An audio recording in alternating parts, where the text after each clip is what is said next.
Alright, what I'm going to show you here is my Computer Information Systems Senior Final Project. What I did was I took a Keurig coffee machine and I integrated it with Ethernet capabilities, basically so that you can authenticate users and record their balances and keep track of their sales. So basically what we have here is we have the coffee machine, obviously, standard coffee machine that I modified with a wire to come out, which will be controlled by what we have here, which is the Arduino 2560 based off an Atmel Omega chip. We have over here is the relay that will be doing the switching for the machine. And on top here we have our Ethernet connectivity. Over here we have what is our point of sale. And basically you can kind of see on the screen there what it's saying. It says, "Welcome, please swipe your card." And this is a credit card reader here. Got everything plugged into a switch, which just happens to be a wireless router, but I'm really just using it as a switch. And what we have over here is the laptop that will be doing the server roll. We got our USB stick in there, which is distribution I customized live off the flash drive just for this project. It automatically boots the server. Only thing that has to be done is the interface has to be brought up, so we'll get into that. Over here is I have my 3 test cards. As you can see, the user number is on the top of these cards in the right hand corner, and that's the number that the machine will read. And I put the names on the cards that I haven't programmed in the database. They're just made up names, of course, except for mine. So here we go. We're going to boot the server.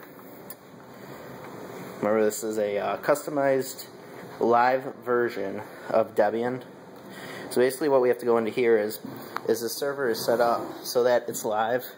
Changes saved don't stay. Well, we want those to stay, so we have a separate partition to save them. So what we need to do is come in here and say live persistent.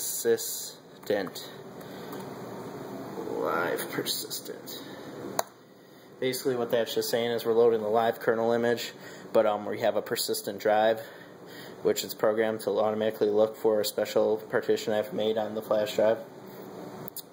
And it takes a couple seconds to boot, so we'll just give it some time.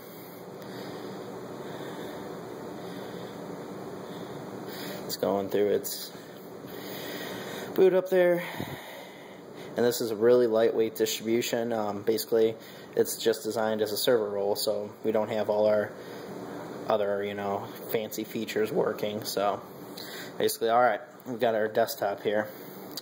And up here I have custom icons. I've got the root terminal, which will allow you to obviously get in as the admin root user, and then the Keurig console button we'll get into later, which is a custom program I wrote to manage the users in the database.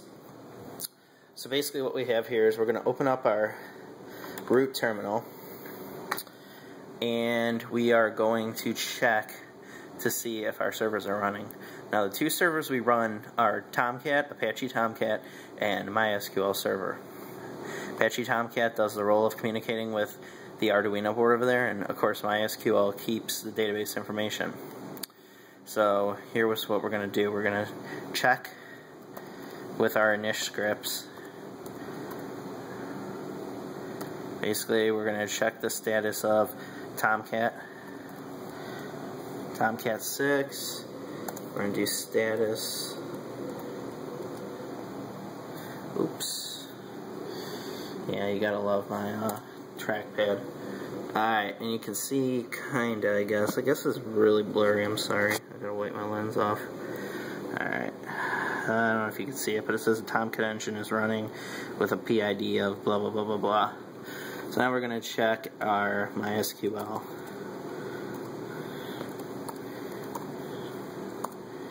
We're going to do a status on that.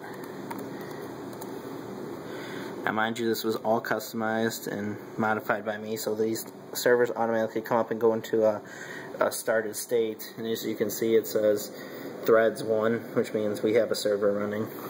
Basically it's plug and play, except for the networking interface, which that is customized per machine, so you can make that custom, but if we're going to make this more customizable, or if we're going to make this more universal, we don't want to set a specific interface to a specific IP address. So I'm going to go ahead and set up the Ethernet, and I'll be back in a minute.